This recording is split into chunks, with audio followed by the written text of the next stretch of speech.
The day before just got its first expansion, the Scam After. The day before, developers really wanted to create a world that felt truly apocalyptic by making sure that it never felt like there was anybody left in it. Folks, the day before is an extraction game, meaning you go in once, extract yourself from the video game, and then extract your money back from Steam. Someone should have told them the day before that this was a bad idea. Hit the like button. Let's aim for 1 like. See, a game like this deserves a different rating system. Not the usual 1 to 10. No.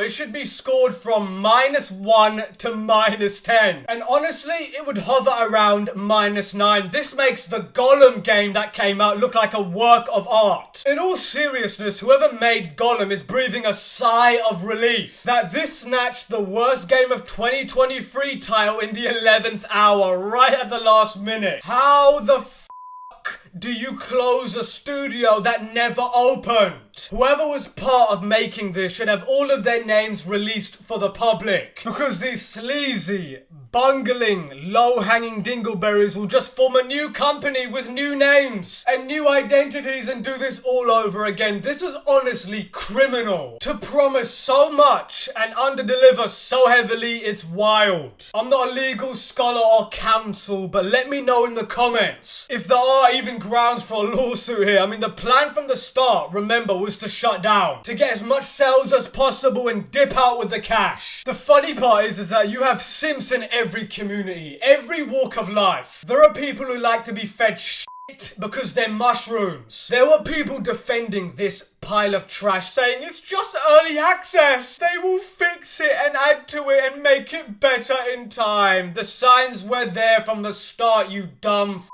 you can't be that stupid. Wait, actually, I can believe that totally. The thing is, I don't see how anyone can defend the devs. This just screams rug pull, and maybe there's some way these people can be taken to court. I hope so. Thankfully, Steam is actually allowing refunds past the 2-hour mark. You might need to submit some kind of report ticket, but Steam also holds the funds for 30 days. That means, since the devs went against the early access TOS, they most likely may never see any money from this, which would be great. And the devs made a few damage control posts to try and save this, saying, oh, look, where our investors. Which investors are you talking about? My bet is that your investors are yourselves. You spent maybe, what, 5 grand on Unreal assets, cobbled them together into something barely playable and released it as a game. There are no investors. Zero. Only moronic fairies holding the bag. My favorite post from them is when they said,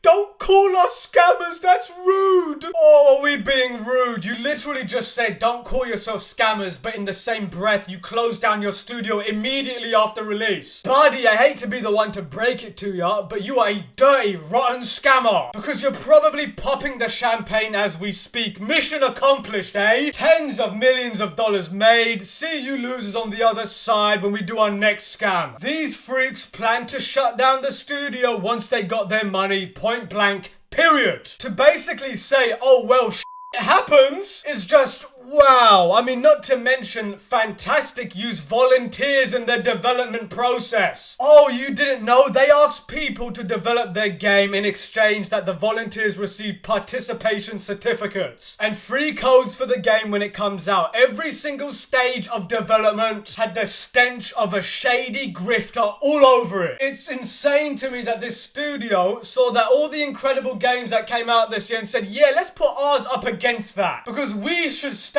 up to the competition very well. In all seriousness, what I would like to see is that they release the source code and see how long it takes someone to fix it and improve the game. But until then, Steam should refund all buyers and send a signal not to pay out the scammers. Because would it be accurate to call this the Fire Fest of video games? Anyway, on that bombshell, Manix out.